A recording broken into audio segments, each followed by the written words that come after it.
जम्मू कश्मीर की एक्टिविस्ट याना मीर ने ब्रिटेन में यूके की पार्लियामेंट में खड़े होकर स्पीच दी है और पाकिस्तान को रिप्लाई दिया है। उन्होंने बोला है कि मैं मलाला यूसुफजई नहीं हूँ, मैं मलाला यूसुफजई नहीं हूँ जिसे अपनी कंट्री को छोड़कर बाहर फॉरेन कंट्रीज में शिफ्ट होना पड़ेगा। I am not a Malala Yousafzai. I am not a Malala Yousafzai. Because I am free and I'm safe in my country, India, in my homeland Kashmir, which is part of India. I will never need to run away from my homeland and seek refuge in your country, honorable MPs.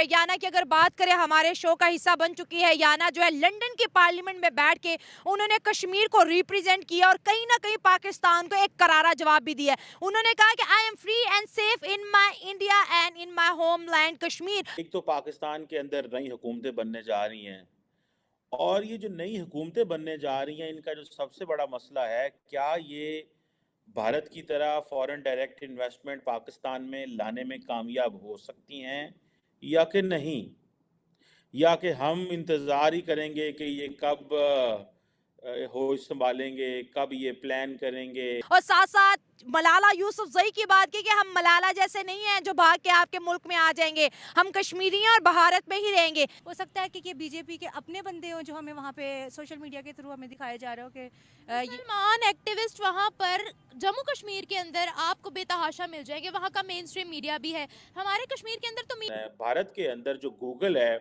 वो सुनने में आ रहा है कि वो plan कर रहा है कि पिक्सल स्मार्टफोन्स बनाएगा इंडिया में नेक्स्ट क्वार्टर के अंदर। एक तो इंडिया में टैलेंट ठीक है ना, टैलेंट को बहुत मतलब कि मुहावरत हासिल है वहाँ पे, ठीक है, और स्टूडेंट्स वगैरह को भी, और हमारे यहाँ तो बिल्कुल ही नहीं है, सबको अपनी अपनी पड़ी है बस। वो सबकी बस हो गई है। वाकई बहुत बस हो गई है हमारी, सबकी हमारी भी बस हो गई है। हमारी बस हो गई है, बस छोड़ दें, हमें अपने हाल पर छोड़ दें, माफ़ करें।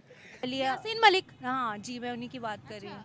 हाँ, उनके बारे में हमने सुना कि उनको शहीद कर दिया गया। शहीद नहीं हुए, सॉरी, वो जेल में बंद है। जेल में बंद है। गूगल अगर ये चीज़ प्लान कर रहा है, सोच रहा है और उसने ये फैसला कर लिया है कि हमने सप्लाई चेन को डाइवर्सिफाई करना है और चाइना से चीज़ें निकाल के तो इंडिया में स्मार्टफोन मार्केट लेके जानी है, तो आप इसका अंदाज़ा लगा सकते हैं कि इसकी क्या कॉन्सिक्वेंसेस हो सकते हैं फॉर अ लार्जर स्केल हवाले से। फ्यूचर दे रहे हैं हम अपने कश्मीरियों को। फ्यूचर तो कहीं का भी नहीं है, ना पाकिस्तान का ना कश्मीर का, कहीं का भी नहीं है। फ्यूचर पाकिस्तान का दिख रहा है आपको? तो इसीलिए हम कश्मीर डिमांड कर रहे हैं। हमारा वो जो बच्चा पैदा नहीं हुआ वो भी कर जाइए, तो इसीलिए कश्मीर डिमांड कर रहे हैं।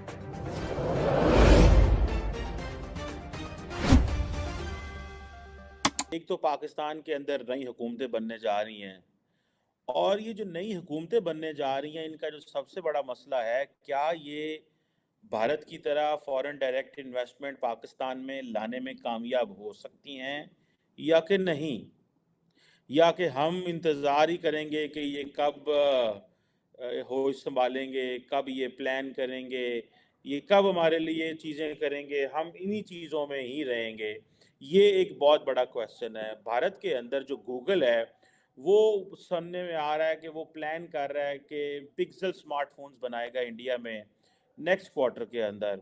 और ये देखें, अमेरिका की बहुत बड़ी सर्च इंजन है, जाइंट है बल्कि आप समझें कि गूगल अगर ये प्लान कर रहा है, गूगल अगर ये चीज़ प्लान कर रहा है, सोच रहा है और उसने ये फैसला कर लिया है कि हमने सप्लाई चेन को डाइवर्सिफाई करना है और चाइना से चीज़ें निकाल के तो इंडिया में स्मार्टफोन मार्केट लेके जानी है, तो आप इसका अंदाज़ा लगा सकते हैं कि इसकी क्या कॉन्सिक्वेंसेस हो सकते हैं फॉर अ लार्जर स्केल हवाले से।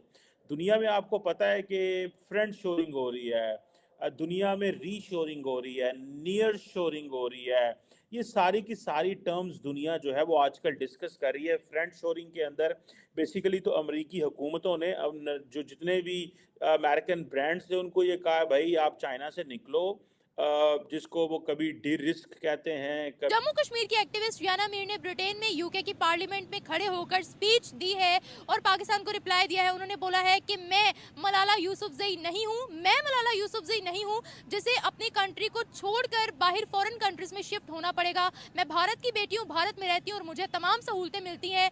जब उनसे रिपोर्टर ने कश्मीर में होने वाले जुल्म के खिलाफ सवालात किए तो उन्होंने फौरन जवाब दिया, पाकिस्तान को जवाब दिया। इसके अलावा भारत में उनको जितनी फैसिलिटीज़ मिल रही हैं उस पर भी उन्होंने तमाम अपने रिव्यूज़ रखे। बोला कि मैं कश्मीर की पहली व्लॉगर हूँ, फीमेल जर्नलिस्ट हूँ और भारत ने ही हमें पहचान दी है। तो बढ़ते हैं अवाम की जानिब, उन्हें इस खबर के बारे में बताते हैं कि हम तो कहते हैं कि कश्मीर में बहुत जुल्म है, अक़वाम मुत्तहिदा में भी इस मुद्दे को लेकर जाते हैं, लेकिन कश्मीरी खुद खड़े होकर कश्मीर के नारे लगाते हैं, पाकिस्तान को रिप्लाई भेजते हैं। क्या कहती है अवाम इस बारे में, जानते हैं लोगों से, मिलते हैं वीडियो के एंड पे। मैं 2004 में इंडिया गई थी और वहाँ पे ना बहुत सारे फंक्शन किए, प्रोग्राम किए। वहाँ के लोगों ने मुझे बड़ी इज्जत दी, बड़ी रिस्पेक्ट दी। कई घरों में गई, मैं कई एक्टरों के घरों में भी गई, उन्होंने हमें गोल्ड की चीज़ें दी, हमें इतना रिस्पेक्ट दिया और इतना प्यार दिया, इतनी मोहब्बत दी, हमने इतनी वहाँ पे इज्जत पाई। सब लोगों ने हमें ऐसे पूजा जैसे किसी भगवान को पूजता है। हाँ, तो हम वहाँ पे बड़ी खुश रही। मैं तो वहाँ से आने को दिल नहीं करता था, मगर ज़ाहिर बार फिर मैं रहने वाली लाहौर की थी, रिहायशी थी, आना तो पड़ना था।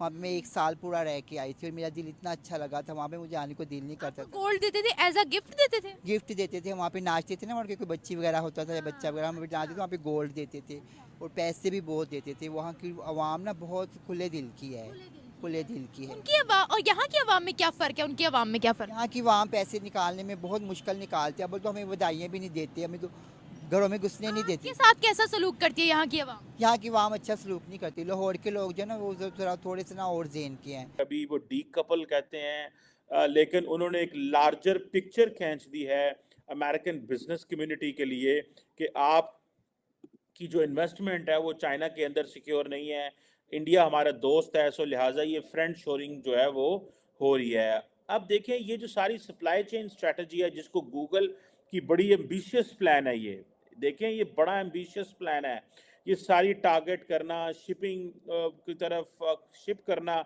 सारे के सारे प्रोजेक्ट। और आपको पता है इंडिया ऑलरेडी एक लॉलीपॉप जो है या आप एक समझ लें एक पत्ता फेंक चुका है टू यूरोप, और वो पत्ता है India middle east Europe corridor का। अभी हाल ही में जो ग्रीस के प्राइम मिनिस्टर आए हुए थे इंडिया, तो क्या बात हुई, उन्होंने कहा जनाब आप क्योंकि मेडिटेरेनियन सी में आपकी बड़ी पहुंच है और आप मेडिटेरेनियन सी के अन्नदाता हैं, एक इटली है, एक आप हैं, एक टर्की है या फिर आगे स्पेन वगैरह हैं, तो हम तो ग्रीस के साथ ताउन बढ़ाना चाहते हैं। वो इसलिए बढ़ाना चाहते हैं कि ये जितने भी अमेरिकन इन्वेस्टर हैं, अमेरिकन इंडस्ट्रियलिस्ट हैं, उनको ये पैगाम दिया जा रहा है कि आप इंडिया में इन्वेस्ट करें, हम आपकी प्रोडक्ट को मिडल ईस्ट और यूरोप में लेके जाएंगे। आप अगर चाइना में करते थे तो चाइना ने तो अपने रूट्स बनाए हुए थे, लेकिन हम आपको रूट देते हैं। सो जिन लोगों को नहीं पता कि इंडिया ये सारा कुछ क्यों कर रहा है, ये सारा कुछ प्लान कर रहा है, वो इंडिया इसीलिए प्लान कर रहा है क्योंकि जितनी भी ये फ्रेंड शोरिंग के तहत या नियर शोरिंग के तहत ये जितनी भी इंडस्ट्री शिफ्ट होगी, और ये कहा जा रहा है कि